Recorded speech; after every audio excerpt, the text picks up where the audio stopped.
اعوذ باللہ من الشیطان الرجیم بسم اللہ الرحمن الرحیم۔ جی ناظرین کرام، آج شمائل ترمذی کا ہم 25واں سبق پڑھ رہے ہیں۔ یہ ہمارا سبق صفحہ نمبر 123 سے لے کر 125 تک ہے۔ یہ سبق حضور اقدس صلی اللہ علیہ وآلہ وسلم کے کھانا تناول فرمانے کے بارے میں ہے۔ اللہم صلی علی محمد وعلی آل محمد کما صلیت علی ابراہیم وعلی آل ابراہیم انک حمید مجید۔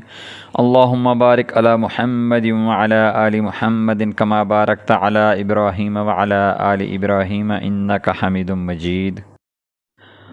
حضور اقدس صلی اللہ علیہ وآلہ وسلم کے کھانا تناول فرمانے کا طریقہ، یعنی کھانا تناول فرمانے کے بعد آداب کا بیان۔ اس باب میں 5 حدیثیں ذکر فرمائی گئی ہیں۔ حدیث نمبر 1۔ حدیث نمبر 1 کے ترجمہ کا مفہوم ہے، حضرت کعب بن مالک رضی اللہ تعالی عنہ فرماتے ہیں کہ حضور اقدس صلی اللہ علیہ وآلہ وسلم اپنی انگلیاں 3 مرتبہ چاٹ لیا کرتے تھے۔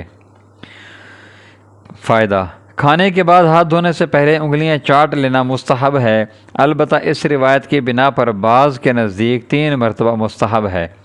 ملا علی قاری رحمۃ اللہ علیہ کہتے ہیں کہ 3 مرتبہ مراد نہیں بلکہ 3 انگلیاں چاٹنا مراد ہے، جیسا کہ دوسری روایت میں آتا ہے۔ چنانچہ اسی باب میں خود کعب بن مالک رضی اللہ تعالی عنہ ہی کی روایت آگے آ رہی ہے، لیکن بعض شراح حدیث نے فرمایا ہے کہ یہ مستقل ادب ہے کہ 3 مرتبہ چاٹنے سے بالکل ہاتھوں کی صفائی ہو جاتی ہے، اور 3 انگلیاں جو دوسری روایت میں آ رہا ہے وہ مستقل ادب ہے۔ حدیث نمبر 2۔ حدیث نمبر 2 کے ترجمہ کا مفہوم ہے، حضرت انس رضی اللہ تعالی عنہ فرماتے ہیں کہ حضور اقدس صلی اللہ علیہ وآلہ وسلم جب کھانا تناول فرماتے تو اپنی 3 انگلیوں کو چاٹ لیا کرتے تھے۔ فائدہ: حضور صلی اللہ علیہ وآلہ وسلم کی عادت شریفہ 3 ہی انگلیوں سے کھانا نوش فرمانے کی تھی، اگرچہ بعض روایات سے 5 انگلیوں سے کھانا بھی معلوم ہوتا ہے، لیکن 3 انگلیاں جن میں انگوٹھا، مصباح اور وسطی ہے، اکثر روایات سے معلوم ہوتا ہے 3 انگلیوں سے کھانے کی مصلحت لقمہ کا چھوٹا ہونا ہے تاکہ زیادہ مقدار میں نہ کھایا جائے۔ امام نووی رحمۃ اللہ علیہ نے لکھا ہے کہ ان احادیث سے 3 انگلیوں سے کھانے کا استحباب معلوم ہوتا ہے، لہذا چوتھی یا 5ویں انگلی بلا ضرورت شامل نہ کرے۔ البتہ اگر ضرورت ہو، یعنی کوئی ایسی چیز ہو جس کو 3 انگلیوں سے کھانے میں دقت ہو، تو مذائقہ نہیں ہے۔ ملا علی قاری رحمۃ اللہ علیہ نے لکھا ہے کہ 5 انگلیوں سے کھانا حریصوں کی علامت ہے، اور لقمہ کے بڑا ہونے کی وجہ سے بسا اوقات فہم معدہ پر بوجھ اور حلق میں اٹک جانے کا سبب بھی ہو جاتا ہے۔ حدیث نمبر 3۔ حدیث نمبر 3 کے ترجمہ کا مفہوم ہے، حضرت ابو جحیفہ رضی اللہ تعالی عنہ کہتے ہیں کہ حضور اقدس صلی اللہ علیہ وآلہ وسلم نے ارشاد فرمایا کہ میں ٹیک لگا کر کھانا نہیں کھاتا۔ یہ حدیث ایک باب میں پہلے بھی گزر چکی ہے۔ حدیث نمبر 4۔ حدیث نمبر 4 کے ترجمہ کا مفہوم ہے، حضرت کعب بن مالک رضی اللہ تعالی عنہ فرماتے ہیں کہ حضور اکرم صلی اللہ علیہ وآلہ وسلم کی عادت شریفہ 3 انگلیوں سے کھانا تناول فرمانے کی تھی، اور ان کو چاٹ بھی لیا کرتے تھے۔ بعض روایات میں وارد ہوا ہے کہ پہلے بیچ کی انگلی چاٹتے تھے، اس کے بعد شہادت کی انگلی، اس کے بعد انگوٹھا۔ یہی 3 انگلیاں تھیں جن سے کھانا تناول فرمانے کا معمول میرے آقا صلی اللہ علیہ وآلہ وسلم کا تھا۔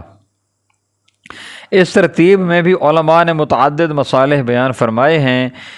ایک یہ کہ انگلیاں چاٹنے کا دور اس طرح دائیں ہاتھ کو چلتا ہے کہ شہادت کی انگلی درمیانی انگلی کے دائیں جانب واقع ہوگی۔ دوسرے یہ کہ بیچ کی انگلی لمبی ہونے کی وجہ سے زیادہ ملوث ہوتی ہے، اس لیے بھی اس سے ابتدا مناسب ہے۔ خطابی لکھتے ہیں کہ بعض بیوقوف انگلیاں چاٹنے کو ناپسند اور قبیح سمجھتے ہیں، حالانکہ ان کو اتنی عقل نہیں کہ انگلیوں پر جو کھانا لگا ہوا ہے وہی تو ہے جو اتنی دیر سے کھایا جا رہا تھا۔ اس میں کیا نئی چیز ہوگی؟ ابن حجر رحمۃ اللہ علیہ لکھتے ہیں کہ کوئی شخص اپنے فعل کو کبھی سمجھے تو اس کے متعلق کلام کیا جا سکتا ہے۔ حضور اقدس صلی اللہ علیہ وآلہ وسلم کے کسی فعل کو قباحت کی طرف منسوب کرنے سے اندیشہ کفر ہے۔ استغفر اللہ۔ در حقیقت ایسے امور میں عادت کو بڑا دخل ہوتا ہے، جن کو عادت ہوتی ہے ان کو التفات بھی نہیں ہوتا، اس لیے اگر کسی کو کراہت طبعی اپنے اس فعل سے ہو بھی تب بھی عادت کی کوشش کرنی چاہیے۔ بندہ جب حجاز گیا تھا تو وہاں کے بعض احباب نے جو ہندوستان کبھی نہیں آئے تھے مجھ سے نہایت ہی تعجب اور بڑی حیرت سے یہ پوچھا تھا، ہم نے سنا ہے کہ ہندوستان میں کوئی پھل آم کہلاتا ہے، اس کے متعلق ایسی گندی بات سنی ہے کہ حیرت ہوتی ہے۔ اس کو منہ میں لے کر چوسا جاتا ہے، پھر باہر نکالا جاتا ہے، پھر اس کو منہ میں لے کر چوسا جاتا ہے، پھر اس کو نکال کر دیکھتے ہیں، پھر منہ میں لے لیتے ہیں۔ غرض اس انداز سے وہ گھناوٹ سے تعبیر کر رہے تھے جس سے اندازہ ہوتا تھا کہ ان کو اس تذکرہ سے قے ہو جائے گی، لیکن کسی ہندی کو کراہیت کا خیال بھی نہیں آتا۔ ایک اسی پر کیا موقوف ہے، فیرینی کا سارا چمچہ منہ میں لے لیا جاتا ہے، پھر اسی لعاب سے بھرے ہوئے کو رکابی میں ڈال دیا جاتا ہے، پھر دوبارہ اور سہ بارہ۔ اسی طرح اور سینکڑوں مناظر ہیں کہ ان کے عادی ہونے کی وجہ سے کراہیت کا وہمہ بھی نہیں ہوتا۔ حدیث نمبر 5۔ حدیث نمبر 5 کے ترجمہ کا مفہوم ہے، حضرت انس بن مالک رضی اللہ تعالیٰ عنہ فرماتے ہیں کہ حضور اقدس صلی اللہ علیہ وآلہ وسلم کے پاس کھجوریں لائی گئیں تو حضور صلی اللہ علیہ وسلم ان کو نوش فرما رہے تھے، اور اس وقت بھوک کی وجہ سے اپنے سہارے سے تشریف فرما نہیں تھے، بلکہ اکڑوں بیٹھ کر کسی چیز پر سہارا لگائے ہوئے تھے۔ فائدہ، یعنی قمر کو دیوار وغیرہ کسی چیز سے ٹیک رکھا تھا۔ کسی چیز پر ٹیک لگا کر کھانے کی احادیث میں ممانعت آئی ہے، لیکن اس جگہ پر چونکہ ضعف کے عذر سے تھا، اس لیے نہ اس روایت پر ان احادیث کے خلاف کا اشکال ہو سکتا ہے جن میں ممانعت آئی ہے، اور نہ اس روایت سے بلا عذر ٹیک لگا کر کھانے کا استحباب ثابت ہو سکتا ہے۔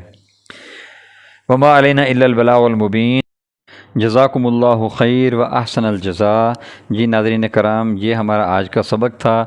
کل انشاءاللہ اگلے سبق کے ساتھ حاضر ہوں گے۔ ناظرین، اگر آپ نے ہمارے چینل کو سبسکرائب نہیں کیا تو ہمارے چینل کو سبسکرائب کر لیں اور گھنٹی کے نشان کو ضرور دبا دیں تاکہ ہماری ہر نئی آنے والی ویڈیو آپ کے پاس سب سے پہلے پہنچ سکے۔ ناظرین، ہماری ویڈیو کو لائک کریں، کمنٹ کریں اور اپنے دوستوں سے شیئر کریں۔ جزاکم اللہ خیر و احسن الجزاء۔